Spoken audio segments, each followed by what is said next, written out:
He had conquered Persia, destroyed the mighty Achaemenid Empire, and expanded his rule across 3 continents.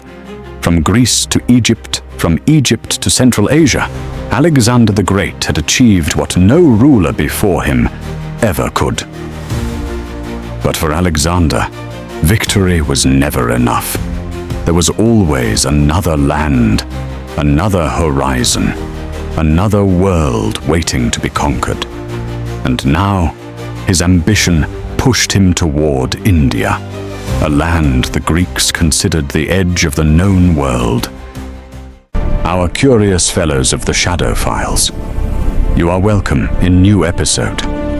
Now we entering a realm where history bleeds into mystery.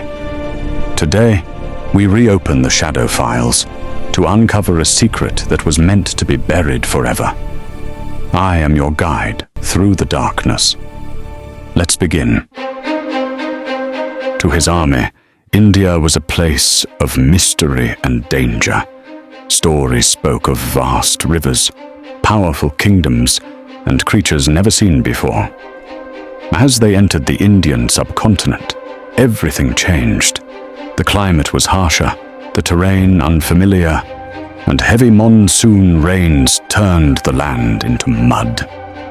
Rivers became massive obstacles, and every step forward felt more difficult than the last. But for Alexander, there were no limits. If the world had an end, he intended to reach it. In 326 BC, on the banks of the Hydaspes River, Alexander faced one of his greatest challenges, King Porus, a ruler who refused to surrender, a warrior who chose to fight instead of kneel.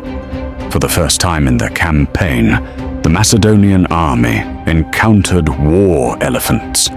These massive creatures charged like living fortresses, crushing soldiers, breaking formations, and spreading fear across the battlefield.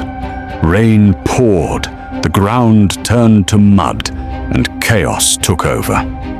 But even in that chaos, Alexander adapted, using strategy, speed, and precision to outmaneuver Porus and slowly take control of the battle. After hours of brutal fighting, Alexander achieved victory. But it was not an easy one. Losses were heavy, and the battle left a lasting impact on his army. King Porus was captured and brought before him, wounded but unbroken. When Alexander asked how he wished to be treated, Porus replied, "Like a king." Instead of punishing him, Alexander showed respect, returned his kingdom, and made him an ally. It was a rare moment where the conqueror chose honor over destruction. But behind this victory, something was breaking. Years of continuous war, endless marching, and constant bloodshed had drained the Macedonian army. Physically, mentally, and emotionally, they had reached their limit. At the Hyphasis River, Alexander wanted to continue deeper into India, chasing even greater glory. But this time, his army refused. There were no cheers, no loyalty-driven obedience, only silence and resistance. For the first time in his life, Alexander was told no. If these shadows are pulling you in, don't forget to join our circle. Hit the subscribe button and turn on the bell icon to ensure you never miss a file from the hidden corners of our world.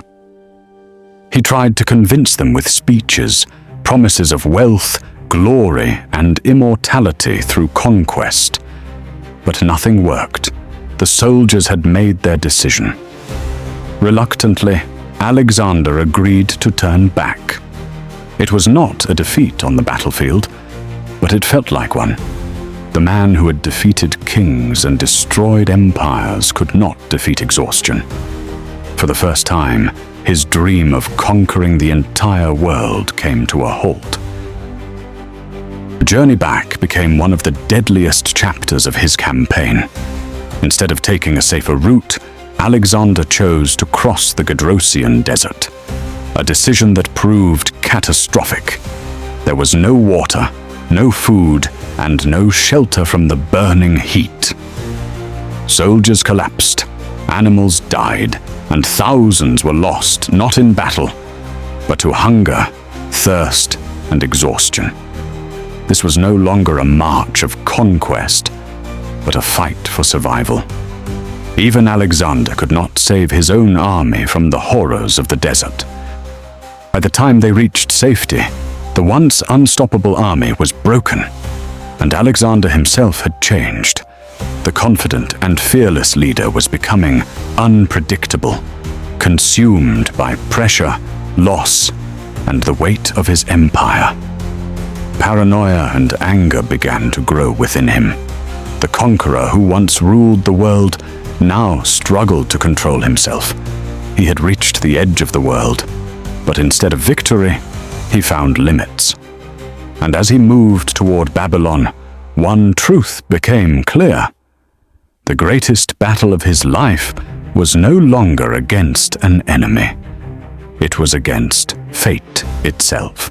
The file for today is shuttered down, but the mystery remains eternal and more to be done. Do you believe the truth is still out there? Let me know in the comments below. Until the next shadow falls, keep searching. This is The Shadow Files, signing off.